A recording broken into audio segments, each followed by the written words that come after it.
Cause I'm about that. Cause I'm about that.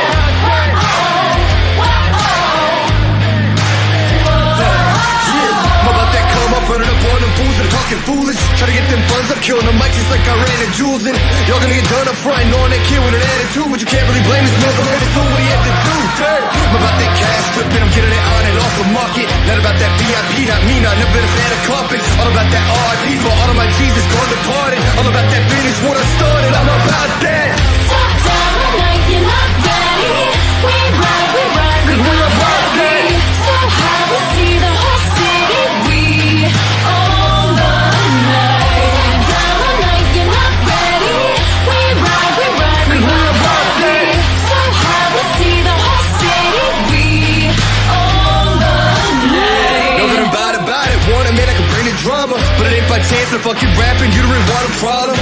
Made a little cash in the back end, but still rapping like homie starving. Yeah, y'all gotta ask who the man is. Hope I'm gonna be like, beg your pardon. I'm about that. Top down the night, you're not ready. We ride, we're about that.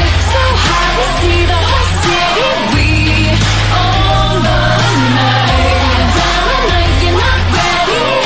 We ride, we're about that. So high, we see the whole city. We own the night.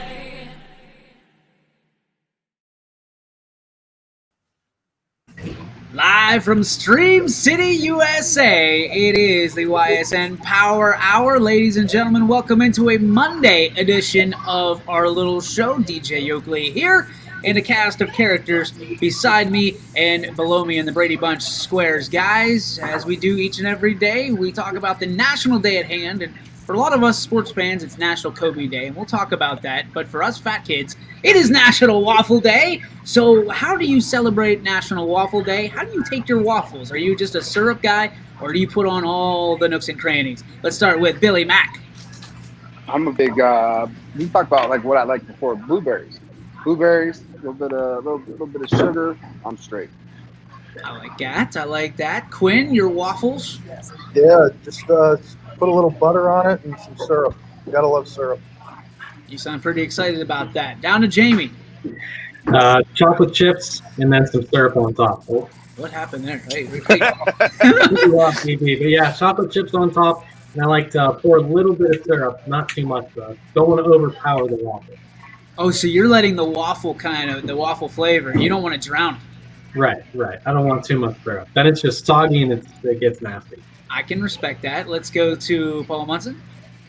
Classic butter, and then just smear it with some syrup. Okay.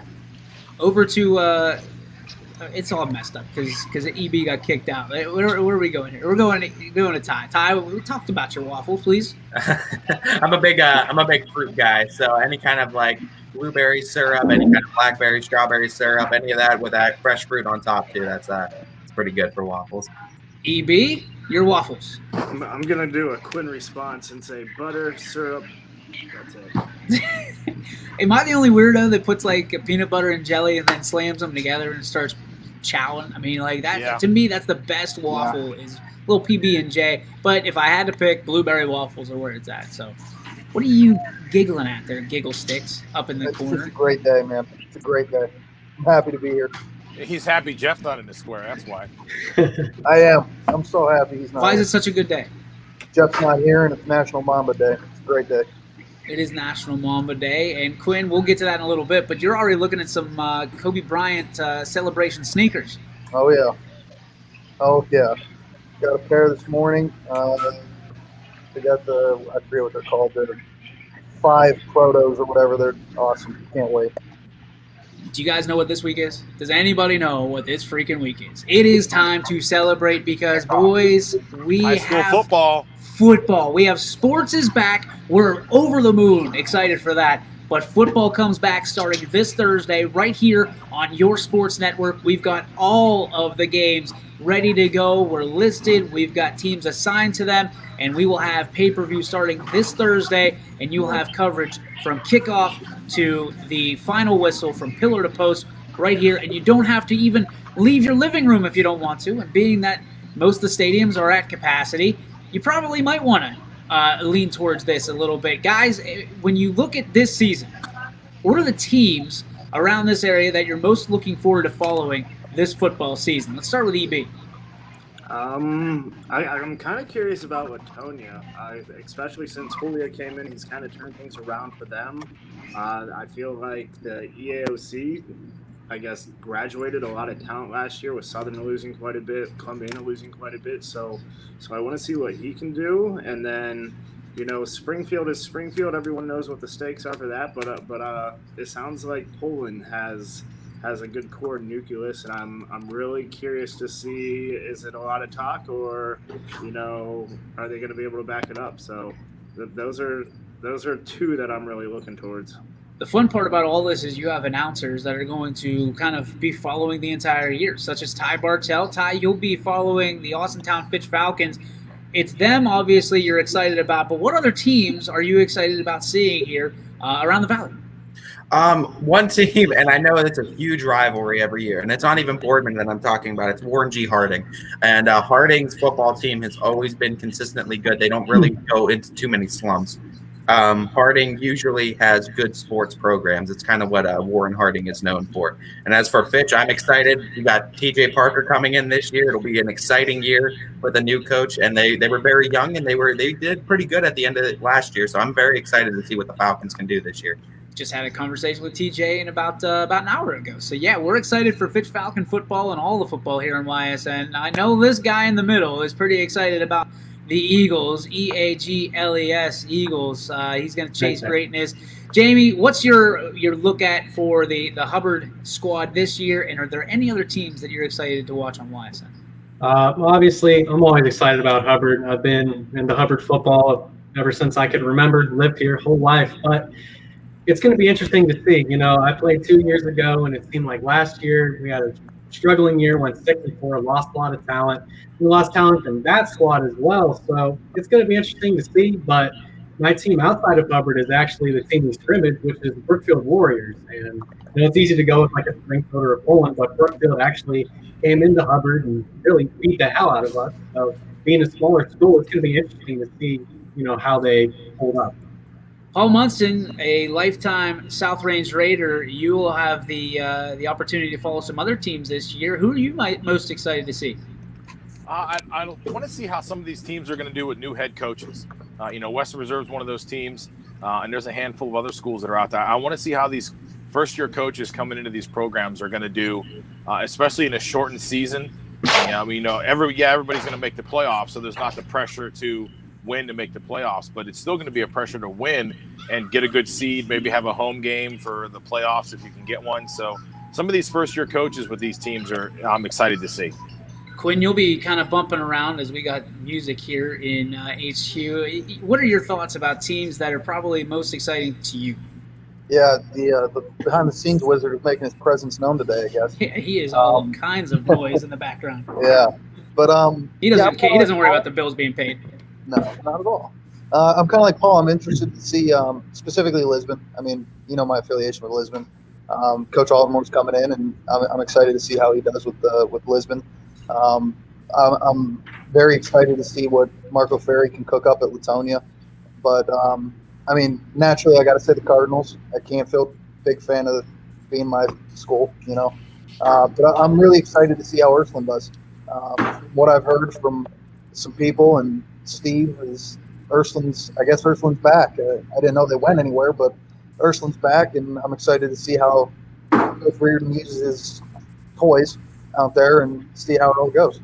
Yeah, it's going to be night and day. I mean, you look at the Ursuline team from a couple years ago. We just started here at the network, and they were just trying to feel the process out. And Coach Reardon comes back and makes an immediate impact with a couple wonderful games that came down to the wire last year. They were in a ton of games, and I think won 2 of them, so that 2-8 was their final record. But there's a lot of expectations this year for the Ursuline Irish. Billy Mack, speaking of Ursuline Irish, you got the U hat on. Talk to me about exciting teams that you're looking forward to most here in 2020. That's the team for me to watch. Coach a lot of those guys in baseball. I'm excited to see just them kind of figure it out, and hopefully they get off to a hot start and they just ride the wave. what's interesting, you're a Newton Falls guy. I mean, I think they have, and I'm not saying that wasn't a knock. They have a bye week 1, as I understand it. Is that a little bit weird when you look at that situation? They couldn't find an opponent, or what was it? I mean, they're in a league, so Yeah, I'm not really too sure, but they should have gotten a game and done their best to get a game. Maybe there's some circumstances going on that we're just not aware of yet, but you never know how many games they're going to play this year, guys. Figure it out. yeah. And unfortunately, there's some people, there's some critics out there that think we might only get one in, and that would be unfortunate for the Tigers out in Newton Falls if that's the case, because that would be a big miss. But I'm sure the ADs and the front offices are doing everything they can to get games scheduled and do their best. Mine is going to be the Louisville Leopards. It's been a long time coming, and if you know anything about Louisville, they sling the ball all around the yard. And it's going to be exciting because it sounds like they're changing their approach to be 80% passing to 80% running. So it's going to be more like a Poland style.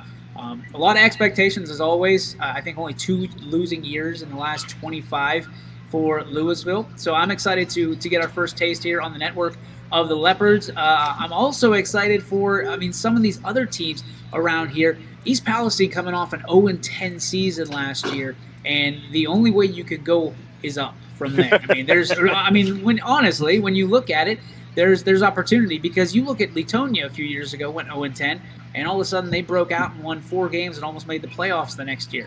Can East Palestine kind of take a page out of the Letonia playbook and follow that script? And, well, they're guaranteed the playoffs this year. So congratulations to them, because at the end of the day, this year, wins and losses don't matter until week 7. So it's going to be exciting to see some of these teams. Columbiana has a lot of shoes to fill on their sidelines. So Coach Spate seemingly always is able to put a plan together and plan in place, given the people that he has around. I think that'll be interesting too, because he's switching from the spread and he's going back to his triple option, which, that's what I ran when I was at Columbiana. That's what Coach Bo was kind of known for, was, out of the checkdowns of the triple option, the read, where it's tailback, fullback, and athletic quarterback. So I think that'll be pretty interesting to see the adjustment to that, especially now with teams being a lot more pass happy. And you look at what they had last year, and Jacob Cross, and he would run for 500 yards, and I think maybe ran for 1,000 and threw for 1,000, if I'm not mistaken, or at least close. Close. To me, he was one of the best and most underrated players in the entire area. And unfortunately, there was no All-Star games to be featured. So, it's going to come down to his cousin, the X-Man, Xander Cross, Zathan Cross, to be able to do that and fill some of the slots. And I think with his speed, his talent, and his ability, I think at the next level, there's going to be people watching our network, because that's what they have to do. They're not going to be able to take trips to Columbiana. I think we talked about this a couple weeks ago. They're not going to have a ticket readily available.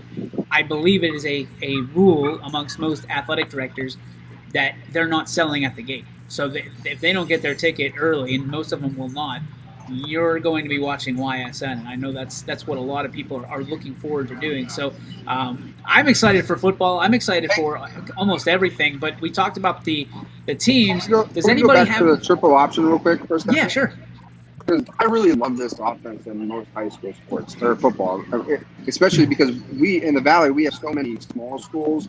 Guys are playing both ways of the football. It really does. You can really control the clock, the game, and you can be pass happy with it too. There's misdirection coming underneath. You got some midline stuff. You got some veer stuff coming off the bootleg. You got some cross action in the middle. There's just so many things you can do in the triple option that I just really love about it, especially in the low level, like a small school, high school football. So let me ask you this: as coaches, do you often have to change your strategy or what you feel is appropriate in order to kind of have that catchy, flashy thing that kids like to run? Quinn, you're shaking your head yes, nodding your head yes. Yeah, absolutely. You got to do what you can do to get people to buy into it. If you come out here with boring stuff,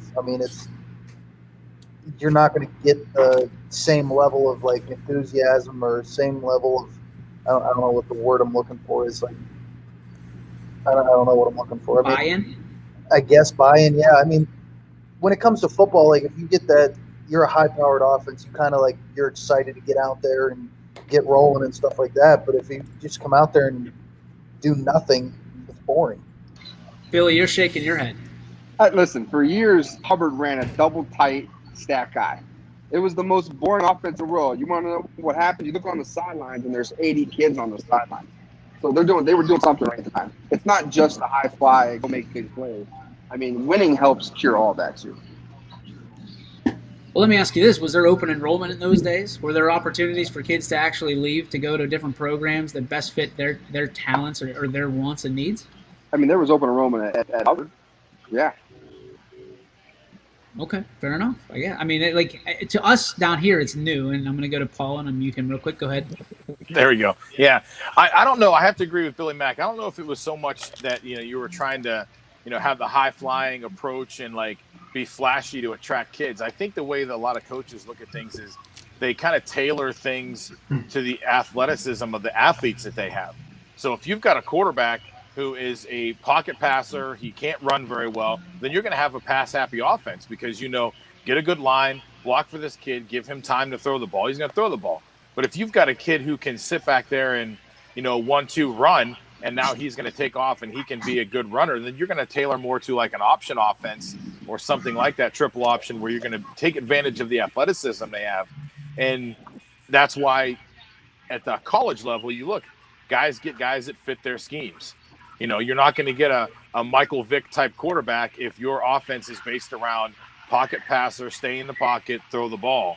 So I think, a lot of the high school coaches, they take advantage of the athletes that they have. If they see that, hey, I've got two stud running backs back here, we're going to run the ball. We're going to 3 yards in a cloud of dust. We're just going to keep doing that because that's what works for us. So I think coaching evolves time and time again from year after year because sometimes you don't have the kids that fit your thing, and it's not as readily available as it is in college to go say, well, I need a pocket passer quarterback, I'm going to go get one.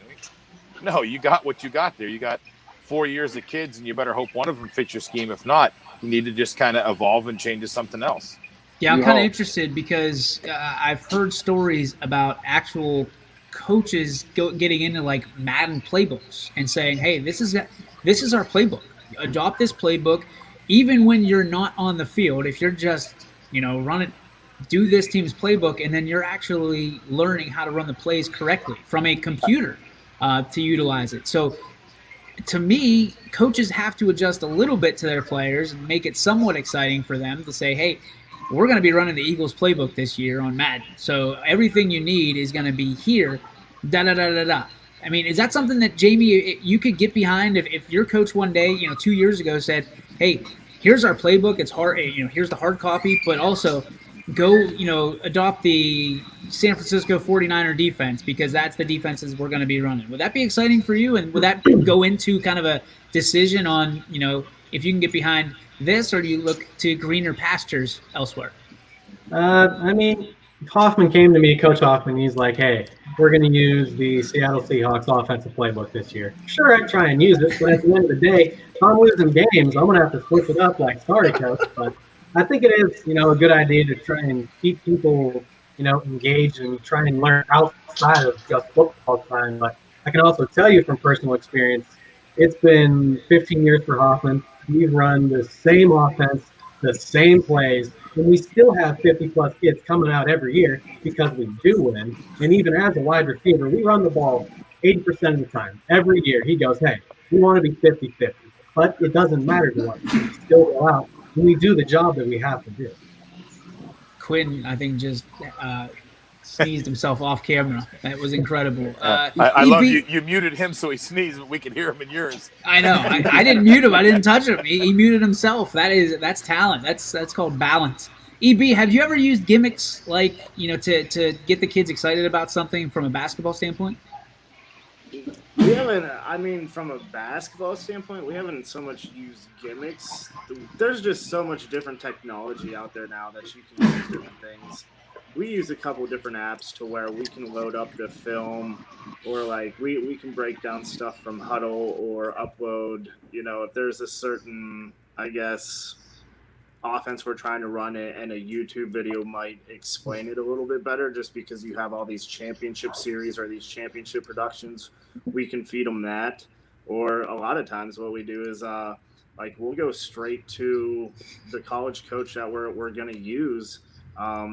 This past summer, I was talking to Nate Oates from Alabama, and I was getting, some of his playbooks and breakdowns and whatnot. And I think Coach Johnson from Clemana did the same thing, just because they have some stuff that was appealing to both of us. I mean, I guess now, for a football standpoint, coaches probably do it because a lot of the schemes are probably the same, especially if you're building a passing game off of it, and it keeps kids interested. I mean, I wish Malone was on, because him and I could probably talk about when we were in high school.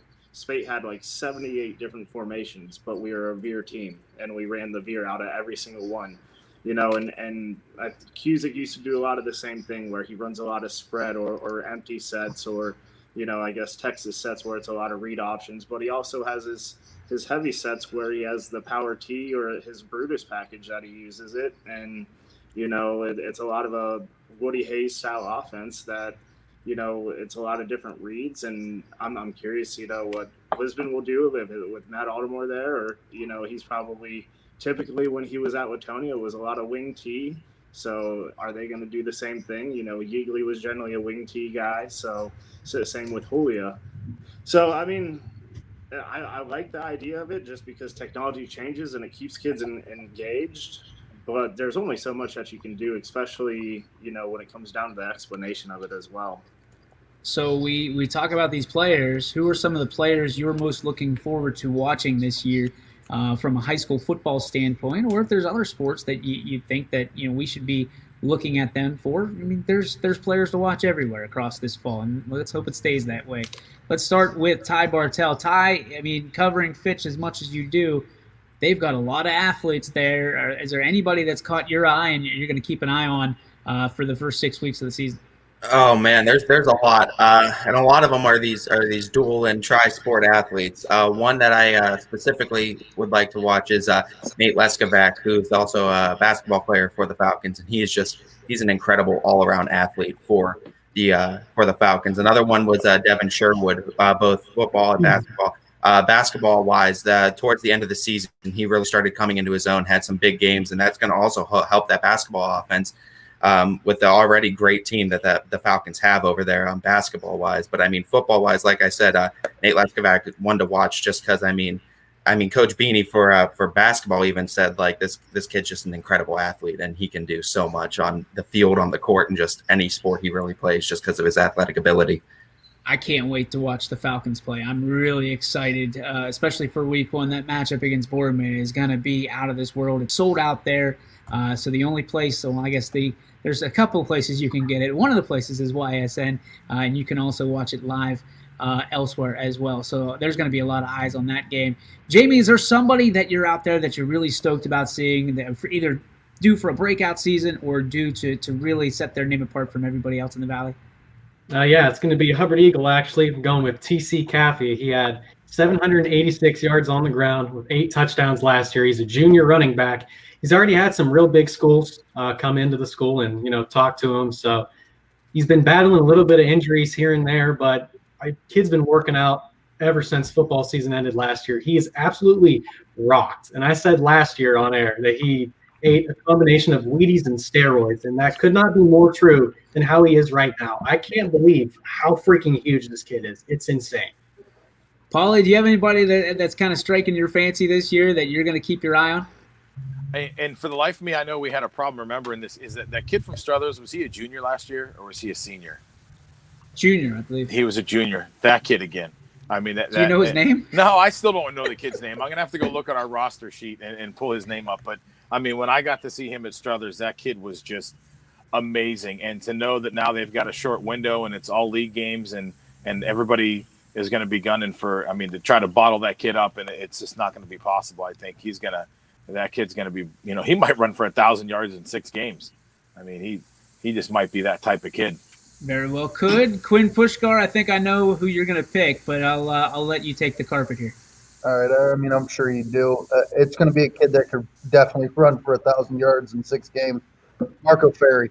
I'm very interested to see who's going to stop him. I really am. Yeah, and Marco is one of those kids that he looks unbelievable. He looks completely different than he did last year. So look out for Marco. He comes from an athletic family. He comes from, they were so close to making it 2 years ago when they went 4-6 and did. I think they did make the playoffs last year, didn't they? Or did they come up just short? I think they came up just short. 6-win season. And Marco is looking to make another 6-win season for the Bears with his teammates this year. Billy Mack, who are you most looking forward to? I think I know this answer as well. Whoop. Got it. Yeah, I'm gonna stick with the Irish and go with my boy Brady Shannon. He had a hell of a year baseball wise this year. I think he's just gonna ride that huge wave that he's on. He feels like he's king of the mountain right now, and he's gonna go out and prove it why he's one of the best quarterbacks in the Valley. Where are you at right now? Because it looks absolutely gorgeous. If you want to give them a free plug.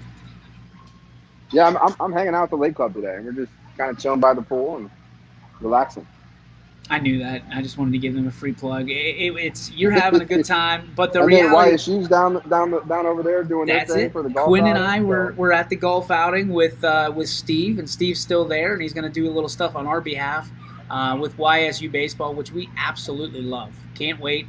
It was so disappointing to have that season kind of lost via COVID. But Coach Bertolini and the gang are over there. They're doing great things, and you can support them as well here on YSN. So, guys, my player to watch is a young man who I think is really going to have a big year. He's been in the shadows for a few years. Michael Patron is a young man who, when he had opportunity last year at South Range, he shined. With Isaac Allegretto being on the sidelines with injury, he shined, and there wasn't a whole lot people could do to stop him. I'm excited to see what Mr. Patron does.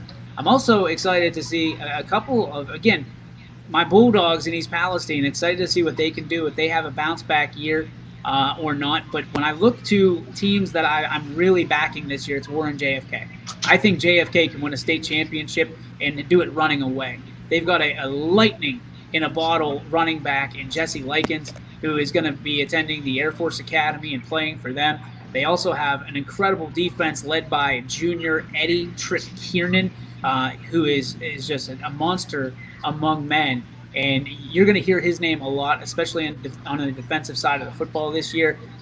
They got the Iceman, Mike Morrow, who is going to be an absolute bulldozer and a lead blocker, and he's going to get his carries too. So I'm excited to see how this offense continues to roll under new tutelage with the Blue Pride. But reality is, as I'm a real backer of JFK this year, and I think they're going to do a lot of good things. EB, your players to watch. You mentioned one earlier. One was Xathan Cross. I think he's got to be the leader for Columbiana, and as far as just a pure athlete, he's just athletically a freak everywhere on the field. I liked watching him. Last year is a little bit different because he had a quarterback to throw to him. We'll see what it is this year, but watching him run routes and then also what he could do on the defensive end, it's easy for me to say because they're right really in my front yard. But I'm gonna go with Xathan Cross. I want to see what he has some big shoes to fill, and I want to see what he can do. Yeah, I'm excited. Xathan's you want to talk about speed. That young man has speed for days, and as humble as pie is that young man. So I'm excited to see all of the players that we mentioned, and good luck to every player that we didn't as well. Listen, I know what it's like. If your name wasn't mentioned, give us a reason to mention you, and I'm sure you'll get a shout out. So we're not trying to knock anybody. We're just trying to make sure that some of these kids get their comeuppance. Guys, matchup in week 1. We've got them all. We've got 5 on Thursday. We've got 15 or so on Friday, 2 on Saturday. Out of all those matchups, which is the one that speaks to you in the must-see game here on the network? Paul, you're first. See South Range and Poland, because that was one of the only losses that South Range had last year in the league was the Poland. I mean, they had one against Niles, but for being the small school walking into a big league, that one's going to be huge. But Ty, the game Ty's going to have.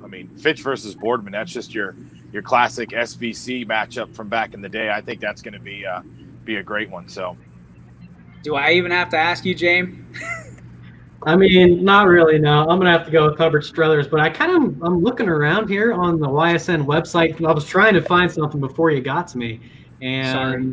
if McDonald and Brookfield are still playing, I don't know if they are, but I mean, that could be a hell of a game. Those are two Now, teams. McDonald's playing Sebring. Sebring. And yeah, Brookfield's playing Liberty.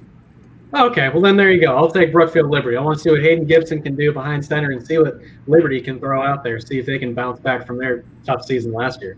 The GM, Steve Leslie, out on the golf course calling you out. Not really calling you out, but helping us out. Aiden Hall is the player from Struthers that That's everybody right. is going to be Yes. watching. Switka also chiming in. That kid is going to be top notch, and I couldn't remember his name either, so I can't give you hell for it. And then here's a little something. I don't know, Billy Mack, if you want to chime in on this at all. What the hell does that even mean? She's right here. She's 20 feet from. You're That so is bougie, Billy Mack. bougie. Her pictures even got you in it too. How about that? Like Switka, why? Trying to live- Like lots I'm of trying to bias. live my best life. I don't get. Like, yeah. I mean, what bias? Did we say something that wasn't true? I don't think. Did we? No. I don't. I mean, I don't think we did. You want to talk about bias? Look at this. The very next. That's like talking out of both sides of the mouth right there. And yeah. Right. Jamie showing off the. Right there. Okay. Back to back Hubbers. here. Okay, let's go. Ty. Week 1 matchup speaks to you. I mean, obviously, like Paul said, Boardman and Falcons is going to be a great matchup. Boardman coming off that 3-7 season, they have something to prove coming in to this year. So do the Falcons. They're both very young teams. But a game outside of that, I'm really looking forward to, man. Cheney and the Irish. I think week 1 is going to be a fun game to watch. I think Cheney with that new school after they had a decent season last year in their first football season back. I think Cheney. And then, of course, the Irish have something to prove going into this year. I think it'll be a fun game to watch week 1, Cheney and the Irish as well. EB, let's catch you on the come up. I'm going to go Salem West Branch. I mean, Hey. there's not much more to say than it's Salem West Branch. Rivalry week 1. I know the limited fans and everything is going to be a problem because that brings a crowd. So playing the team down 14, let's see what happens. Let's go Quakes. The game. Let's go to Quinn. Is there a game or matchup that you're most looking forward to in week 1? Is it still going to happen, the Mooney Steubenville game? Yes, sir. You stole my If that's thunder. one, then yeah, it's going to be that. I mean, not so much. I'm kind of looking forward to see how Mooney does this year. New coach and everything like that. I'm excited to see how he does. I mean, what more can you say? It's Steubenville. They're basically bringing all of Steubenville with them everywhere they go. So it'll be interesting to see how that goes. It's a new era in Cardinal Mooney, and Coach Pelini's at the helm. So we'll see how things kick off. And obviously, that would be a huge feather in the cap for Cardinal Mooney to start this season in a new era. So, Billy Mack, who you got? Listen, so here's the deal. I'm getting ready to order a whole bunch of games on YSN so I can watch a whole bunch of games at the same time. Yep. I'm trying to watch as many football games as I can possibly watch. So there's not one in particular game that's 12. Period. Free plug. All right, so fair is fair. So you gave us a free plug. You have some news that you'd like to share. Free plug for Billy or for Max Baseball Academy. Go ahead. Oh, yeah. So for Max Baseball Academy, we just gained Johnny Matthews. He went in the 6th round to the Texas Rangers. He's currently not pitching right now because there's no minor league system, but he's coming back. He's still living in Kent, so he wants to come down. He's going to do some lessons for us and help us out at Max Baseball Academy. So And if you're for interested those- in some pitching, give us a call. Look us up on Facebook, Max Baseball Academy, Instagram as well. Awesome. Congratulations, my friend. That's huge news for you, and you just continue to rise and rise and rise. Guys, we're going to take a break. When we come back, still a lot to talk about. Some great volleyball being played in the area, and nobody's talking about it except us. We're also going to ask the question, soccer has been exceptionally impressive here locally. Should it garner more attention on the local, regional, and maybe even the national stage? We'll get your take. We'll also have our favorite segment. It is the Yankee Update with Jeff Baytos, and he's not here to defend himself, so the gloves are off. We'll also have what's going to be on tonight on YSN, and we'll ask if you're out there and looking to be an announcer, you are needed. We need you this Friday for a couple games. Come out. We'll get you trained up, and you'll be able to go to some of these great games we already talked about. And that we're also going to kind of kick around the Le'Veon Bell, who I have zero respect for, says that his quarterback needs to stay out of the bars, basically, to stay healthy. We'll talk about that if he has if he's got any room to talk. And we'll also talk about Kobe Bryant, your favorite memory of the Mamba here on Kobe Bryant Day. All that and more coming up on the YSN Power Hour, proudly presented by G. Burbick Farms.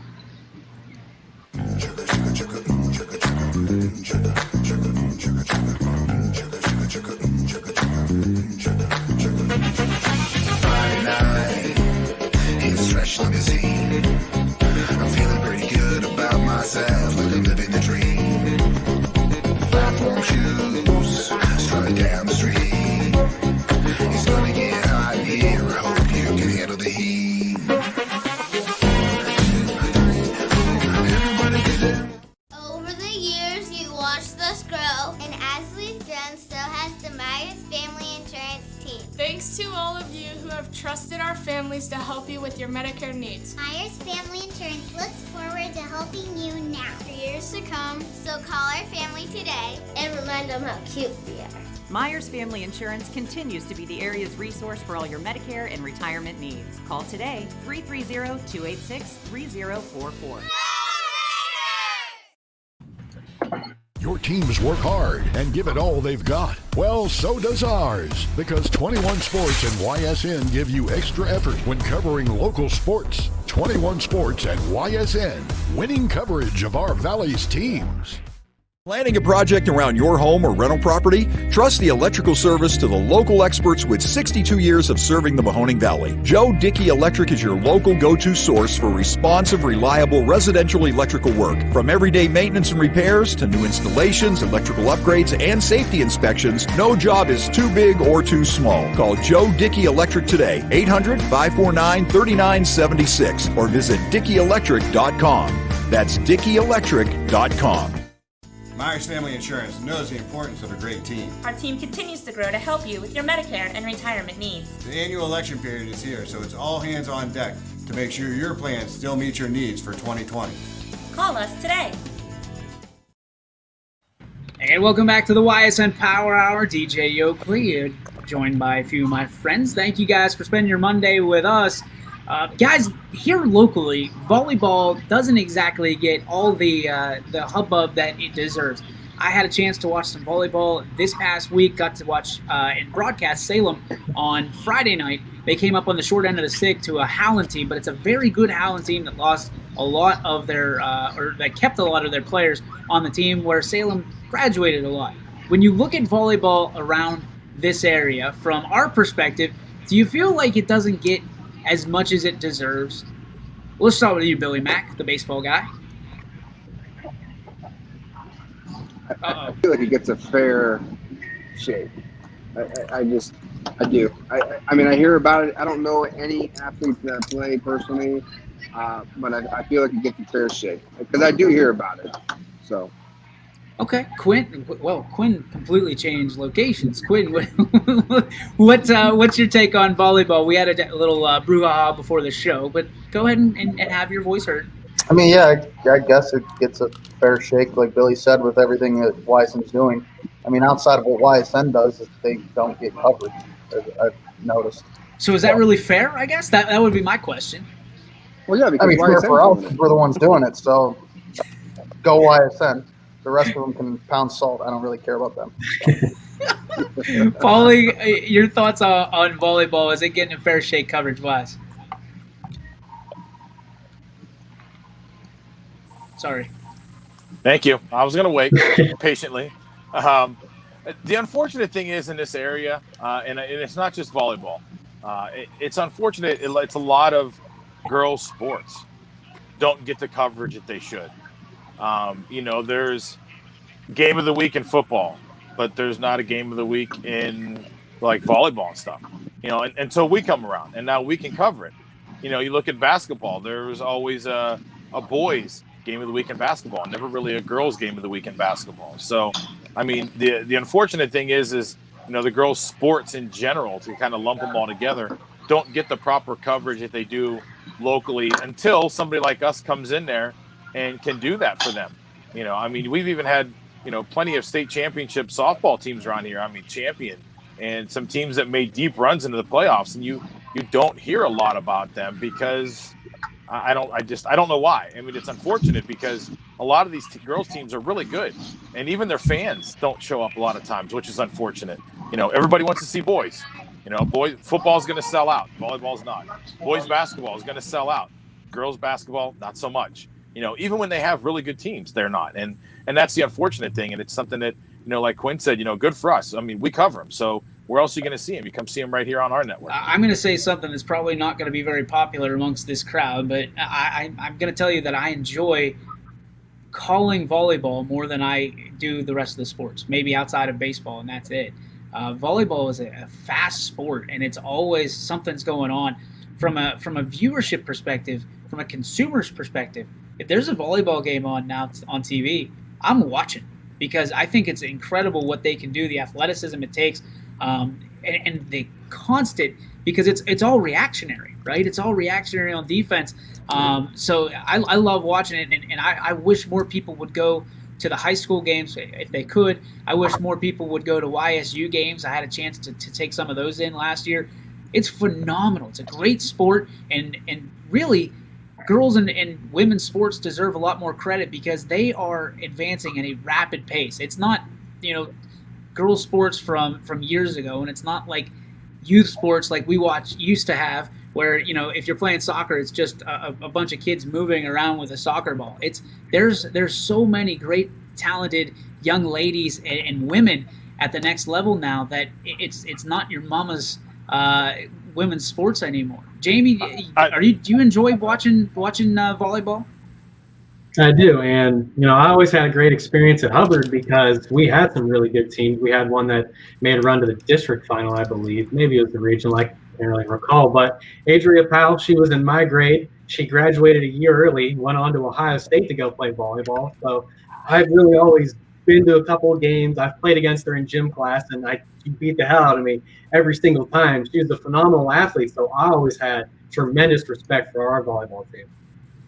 Paul, you were going to say something. I apologize. No, it's okay. No, the volleyball I like to watch, and not because of any dirty minds that are going to think something else, is beach volleyball.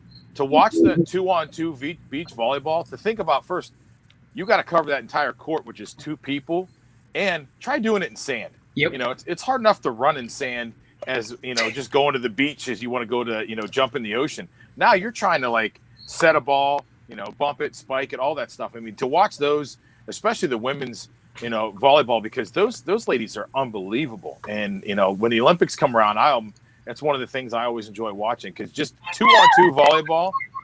Oh, there we go. 2-on-2 volleyball is awesome. I'm a fan, and you're right, Paul. When if you ever try to run in sand, and watching those athletes do what they do, it is absolutely incredible to think that they can jump and do the things athletically that it takes to put on a show and to be competitive at that stage. Ty, what's your take on volleyball? Is it getting a fair shake, or should there be more attention paid to it? I think there should be more attention to it. It's getting a fair shake because of us, and I'm in agreement a lot with Paul on this one. Is that I don't think a lot of girls' sports do get the attention that they deserve. And Fitch, especially, has had a really good volleyball team, girls volleyball team, the past few years, and I think they're actually notorious in the area for having a pretty good volleyball team. But like Paul said, I mean, we have a lot of great female athletes in this area, and a lot more than some people may think. I mean, give a watch to some of these girls basketball games, girls volleyball games, and you'll see there's some incredible athletes in this area that they really shine on these stages too. EB, you're coaching some of these great athletes. What's your take on volleyball? Should it get more attention? Should it get more coverage? Yeah, definitely. I mean, look at a program like Crestview, who is notoriously good year in, year out. They're generally winning, 20 games, looking to go to regionals. So you get a team like that. Same with Salem. Salem produces some great teams. In fact, they probably, this year might be a little, I don't want to say a down year for them, but it's going to, I think later on in the season, just they're plugging in some new players with a new coach. They'll get better game by game. I actually went to the McDonald Columbiana volleyball game Friday, which Columbiana was actually super fun to watch. There's a lot of energy. There's a lot of movement. They have a lot of hype, or if that's what you want to call it. But and someone that I really noticed was Tori Long. She's all of like 5'5", and this girl might have a 34-inch vertical. Like, she gets up and she kills the ball. And even someone like McDonald, they've only had volleyball for 2 years, and just the improvement they've made.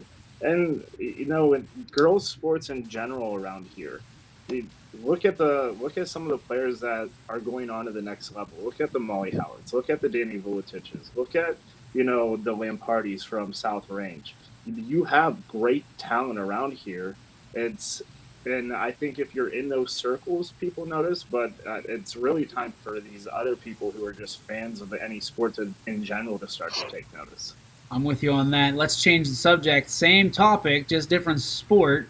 Soccer is impressive locally as well. South Range doing a bang-up job last year, making it, I forget, I mean, they made it deep into the playoffs.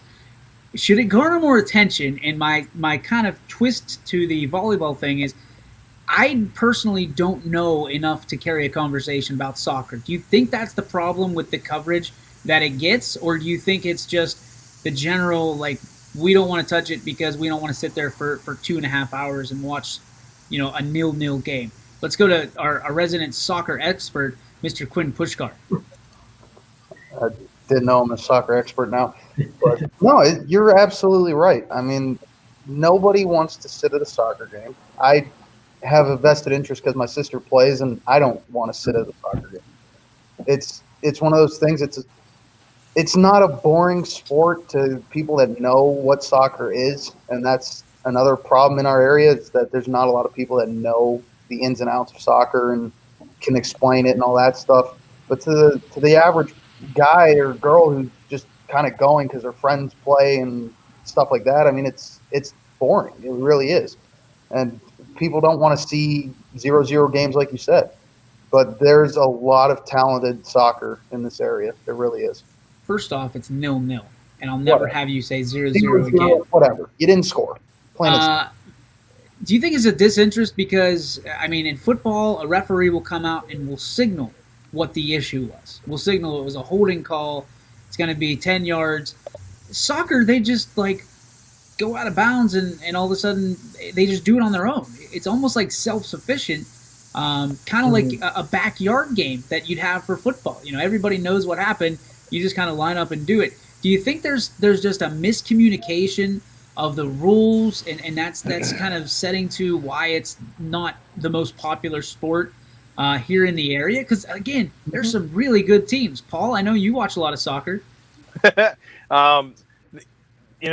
the most popular sport in the world. I mean, soccer is, obviously across the pond, they call it football, but I mean, it's slowly starting to pick up some more traction here in, the United States. And, there's a lot of big pro teams that are here in the U.S.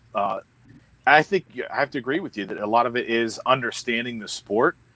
But the bad thing is, too, is whether it's boys or girls, you're competing in the fall against football. So that's, I think, where everybody wants to see football. And then, soccer games are just kind of a afterthought, like, okay, we'll go. I mean, the bad thing is when you go to these soccer games, whether it's boys or girls, I mean, there's not a lot of fans in the stands. It's mainly the parents who are there to watch their kid play. So, I mean, it's just, I don't know if it's whether it's the pace of the game sometimes, or if it's just not knowing about the sport, or just the popularity of it. I mean, it's starting to get there, but I mean, plus we're in Northeast Ohio and this is football country. So that's a good question James Bartell's bringing to the table. Should rugby and lacrosse be played more in this area? Now, I would argue with you, Paul, that lacrosse is the fastest growing sport in the country that people are adopting quickly, because it is it's a hybrid of soccer, hockey, and football. So when you look at that, and there's a little bit of baseball to it because you still got to pitch and catch a little bit, but do you feel that lacrosse could at some point kind of take the throne away from soccer, given that a lot of the kids will probably play the same sport? Let's go over to Jamie. If you had your choice, what would you play right now? Personally, I'd have to go with lacrosse because I suck at soccer, but I could see lacrosse, taking over whenever it's on ESPN. I think I talked about it the one time, college lacrosse. I love watching it. It's entertaining to tune into, and soccer really doesn't do it for me. A couple of my best friends were on a 19-1-1 team for Hubbard, so I went to the playoffs, and I still kind of a snooze fest as much as I enjoyed it. It was the regional final, and the crowd was still about the same as a regular season game for us on the road. So it's no attention around here, and it sucks, but it's the way it is. Ty, is there a particular sport other than, out of lacrosse, soccer, and rugby, which one would you want to participate in?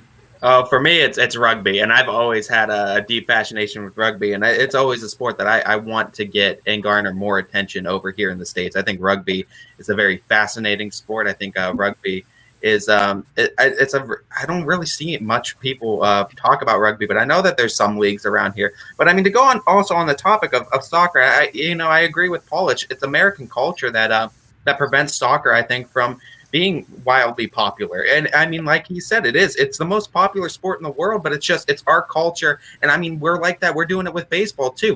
We're finding baseball boring because we want to see scoring. That's the American culture. We want to see scoring, high points, quick time games. And like with soccer, with it being a longer drawn out game, and sometimes there's no scoring at all. It's the American culture that doesn't want to adapt, and they don't take to it as well. James again chiming in and saying East won the state championship in rugby 2 years ago. Cheney was runner-up last year. So, I mean, listen, Youngstown is a roughneck, blue-collar town. Grab your lunch pail. It might be an absolute perfect alternative to football in given such situations and circumstances. I would love to see it. And he's adding on, both in their first year. So you think about it, and there's something to that because there's probably not many rugby teams around. But when you win the state championship, it counts the same, right? So, Absolutely. EB, what's your take on all of this? I mean, I'm sure you have a very interesting take on soccer and what could be lacrosse. I've always been a fan or thought that we should have lacrosse around here. I think it'd be a great spring sport. I just don't think you have big enough schools in our area. If you got up towards Menor or Cleveland or some of those larger schools, it's probably going to be more of a draw, and you would be able to pull it off. Here, you just don't have it. You don't have enough kids to do multi sports at the same time.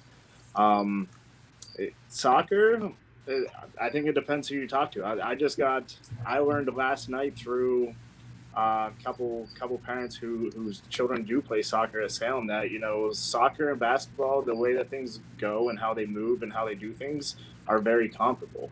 It's just one super fast pace because there's a ton of scoring, the other one there's just not. But it's still a game of movement and strategy, and how you line up and I guess press or don't press. I don't know enough about soccer, honestly, but you see it happening now. I think it's getting a lot more traction, especially you take a place like Crestview, where last year I think they had more soccer players than football players. Some of it is it because of the concussion ordeals, or is it they've done a great job over there building up the youth programs, so people are staying with it more. I just don't think soccer in this Tri-County area gets a lot of the spotlight because it's more of like you play when you're a little kid, but then once you can play football, you get into that, and that's the wrap. So it's starting to get some traction, and I would love to see something like I guess lacrosse come around. I think you'd see a lot of football players who play baseball or run track. If they had the lacrosse in the spring, they would jump over to lacrosse because a lot of it's the same. Billy Mack, what's your take on soccer in the main stage? Should it garner more attention as well, or do you think that it's because as Americans we kind of turn a blind eye to it? I think it kind of falls in that category with baseball, with not enough runs, not enough goals, points, whatever the hell they call it. And then how do you end a game like that? Like, that's the most ridiculous thing you can ever do in sports. So like, score points, period. Or make goals. It easier to score points. Goals would be good in soccer too. That's like when somebody calls in points in baseball. I just kind of look at them with that same look that Quinn's looking right now I into mean, the camera. I'm kind of doing it on purpose though.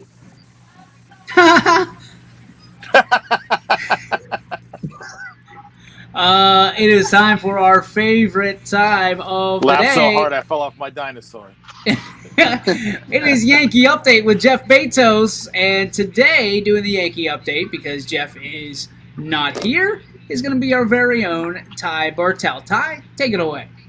Well, I mean, with the postponement of this last series, the Yankees have yet to win in over a week now. Their last win was August 17th, I believe, was their last win after getting swept by the division-leading Rays. And now, now they get postponed against the Mets as they were ice cold against the Rays going into that series. So I think it was more the postponement saved them from a long losing streak. But we'll see what happens with the Braves series coming up.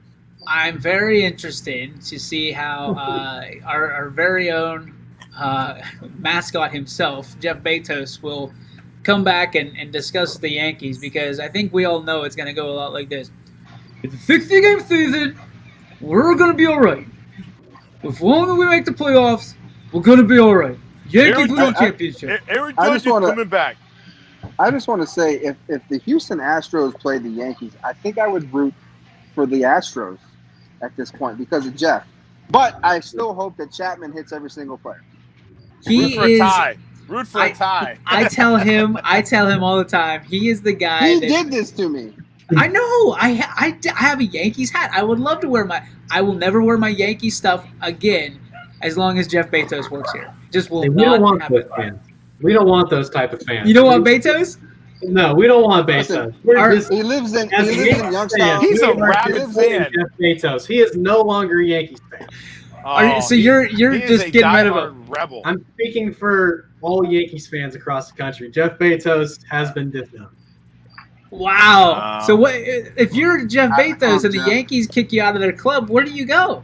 Do you go with Billy Mack to the pod? You shut your mouth. We don't want him either. We don't want him either. Does he go with the Padres? Wait till my Slam City shirt comes in. Where? Miami. Oh man, I said minor league. Minor league. I just said Miami. Well, that's the minor league. Go to Miami. They're not even playing because of COVID. They go to strip clubs and you get wings. That sounds like Baytos. That sounds like the guys he would hang out with. Like the Miami Marlins would be like, let's go to a gentleman's club and let's get some grub. And Jeff is going to be like, sounds sweet. Sounds sweet. Let's go. Let's go. Who's driving? Who's got do they have steak? We love you. We miss you, Jeff. Hopefully all is well. And we will see you on Wednesday this week right here on the YSN Power Hour, guys. Where's he at? We have no idea. It's parts unknown right now. We have zero idea. Yeah, he is parts unknown. We're gonna could be in jail for all we know. Tonight on YSN, I know for sure we're going to have Wellsville volleyball on the network, so make sure you tune in to that. Also, real quick, if you've been teetering on the idea of, man, I really want to try this YSN out, I'd love to be an announcer at some point, guys, listen, all of us at one point or another have been on the microphone with YSN for a broadcast. It's not rocket science. It's not even hard. It's very, very simple, and it's very, very fun. So if you want to get into the game here at YSN, we're looking for 2 more pairs of announcers to get us started here on this Friday. More information can be found. All you have to do is email info at ysnlive.com or hit us up on social. Jamie? I just want to say, if it's any young kids that are watching the show right now, I'm an industrial engineering student, and I freaking love calling games. This has nothing to do with what I'm going to school for, but it is so much damn fun that I cannot wait for every single Friday to call some football. And it's not just football. Volleyball, we need announcers as well. We also need, if you want to announce soccer, we would love you, because none of us know what we're talking about, hence some of the topics. So if you're out there and you've thought about it and you're on the fence, jump over, because the water's warm, and we will make sure you're taken care of, and we'd love to have you join the YSN team. And you get to go to the game with all these things not being limiting their tickets and how many people get into a game. Guess what? You get the front row seat, bird's eye view. to What check more it could you in. ask for? One of only 4 ways in. So make sure that, again, hit us up, info at ysnlive.com to get your seat and reserve your spot here today. Guys, it is 8:24, and it is officially Kobe Bryant Day, naturally because of his number. What is your favorite Kobe Bryant memory of the Mamba? We're going to start with the one guy who this has affected him deeply, enough that he'll buy his bootleg shoe from China. We're going to go up to Quinn Pushkar. No bootleg shoe. If I'm going to buy a bootleg shoe, it's going to be because I'm going to wear that one and keep the other one. I got 2 of them. He dropped 81 on the Raptors in 06. That was a big one. And then obviously the last game, his last game ever, putting up 60. Just can't beat it. Billy Mack, your favorite Kobe Bryant memory? How many Kobe Bryant days did we do that this year? I don't dislike Kobe. I'm a Michael Jordan fan. So everything Kobe is, I've seen it before. Okay, that's probably not going to be popular. Paul, we're on to you. Hating on the dead guy. No, you can move over there to Jamie. Oh, okay. Well, Jamie. I did a speech on Kobe Bryant. So this one I wasn't alive for, but 1997, Game 5 of the Western Conference Semis. Kobe shoots 3 air balls in the final minute of overtime. They lose the game, flies home, immediately finds a high school gym, shoots all through the night and into the morning. And I mean, when I saw that, obviously had to put it into the speech. And just, how could you not love Kobe? His work ethic literally defines everything that sports is. Ty? One that I saw even more impressive than that 81-point game. It was I can't remember the day. It was in 2005, though, against the Mavericks. He scored 62 points in 3 quarters. He doesn't even play the 4th quarter because they sit him because they were up by so much, but he scored 62 points in 3 quarters of play. And, I mean, I consider that even more incredible than the 81-point game because, I mean, the dude didn't even have a 4th quarter to play, and he dropped 62. EB? Mine's probably not in-game performance, but just what he did off the court. One of my favorite stories Alan Stein tells is, you know, he got to work out with Kobe Bryant. Kobe Bryant told him to be there at 6 in the morning. When Alan walked in at 6, Kobe Bryant was down at the end of the court, drenched in sweat already, and he had been there since 3:30 in the morning. So just his work ethic and how he took everything in stride. And you know, a lot of times he just said it was all basics, and you see all these kids try to do all this flashy shit, and they want this and that and the third, and all he did was master the basics. So that's one of my favorite Kobe Bryant memories or stories, was more off the court. Yeah, I'm gonna kind of follow your on your coattails here, and I'm gonna say that I have, since becoming a dad, I learned how incredibly hard it is to be one, and what he did with his daughter and encouraged her to do her own thing, and she wanted to be like him.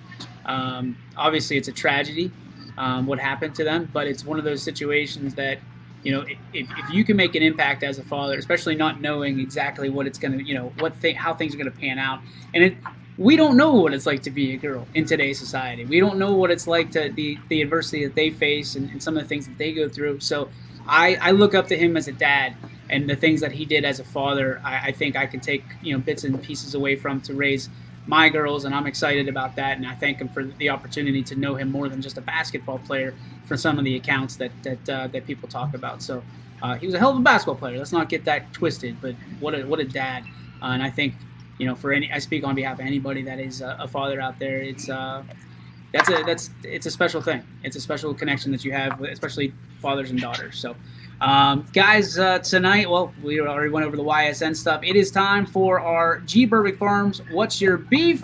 And let's go reverse skate. EB, start us off. I really don't have a beef, but I'm going to give a shout out today, because if not, she would probably kill me. My point guard on my AAU team, she tunes in just about every day. Courtney Havoc, happy birthday, kid. Enjoy it. Oh, very cool. Happy birthday, Courtney. On to Ty Bartell.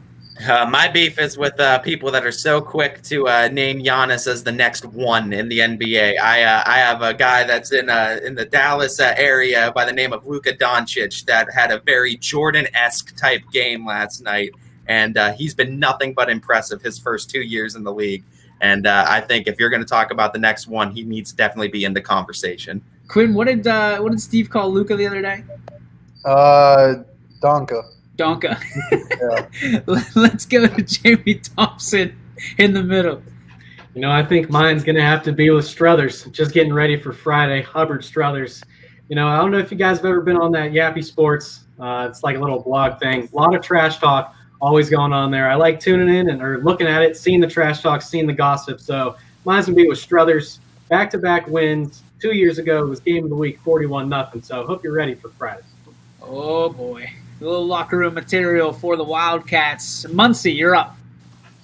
My beef, besides that cricket that is in the office that we just keep hearing the entire call, is unnecessary meetings. I mean, you know, kind of gauge the people that you have to have in meetings. And if you don't need certain people, don't let them be there. I hope that's not for me. Damn. Shot across the bow. I mean, okay. Well taken. All right, Paul. Maybe show up on time for a meeting and you can't bitch about it. It wasn't. Okay, if you want me to complain about YSN, I will. It had nothing to do with YSN. It had to do with some other things. That, Don't put the study hall teacher in meaningful meetings. That's what he's trying to get to. You know? Quinn Pushkar. Jeez. Paul, you done? I don't want to take away your moment here. No. Hey, you and your cricket. What do we want to hear from you guys? We can't find the damn cricket, man. Leave it alone. Bonding experiment with this cricket now. I don't know where he's at. We can't find him. Yeah, I don't know, but that was part of my beef today was that thing because I've been irritated since I moved back here. But my biggest beef is like just people that give our area shit. Like our sports here are not bad. We have some really good talent, and we hold our own whenever we go outside of this area. And people that just completely bash us, it just irritates me. Damn, I don't know. People bash us? Oh yeah. That's incredible. That's incredible. Let's unmute the monster that is Billy Mack. What do you got for us? My beef is the sun today. It's for the last hour. I'm allergic to the sun. I'm like super Irish, so the sun has been banging on my back and my neck here this whole hour, and I'm pretty sure I'm not going to be able to sleep tonight. Stop talking about the sun. Anybody know what that's from? It's from The Office. That was Gabe. You're welcome. My beef goes to anybody that, let me make sure I have it here, anybody that doesn't want a unbelievably comfortable t-shirt this time of year, as you can go on to our website and shop the Brick by Brick t-shirt, $18. I think that's a great price for a very comfortable t-shirt. Also, PayPal is available, so you don't even have to own a credit card. You can just have PayPal. So enjoy that. My beef is, listen, I think some of you guys got some of the new T-shirts. They're soft as can be, and they are beautiful, and they're all by our buddy Fresh Prince and Brent. He takes good care of us here in Youngstown. So what are you giggling at, Quinn? Are you having a conversation with the cricket? Like, what's going on back there? No, you want no part of knowing what's going on in my little box. This is my box, my personal little box. Just I don't want to be in your box, that's for sure. That is gonna having a great day. You're having a great day. Guys, don't forget this Friday, the debut of YSN Audible Call from 7 to 10 with Mike Ackelson. And Ack stopped in the studios earlier. Jesus, oh man. This is creepy as, oh boy. 7 to 10 here on YSN. I'll get in on this too. It's 7 to 10 on YSN, and it's all free, and it's all for you, the viewer. So that is going to do it for the YSN Power Hour, guys. Thank you so much for being a part of it. We'll see you tomorrow from 3 to 4 right here on your sports network. So long.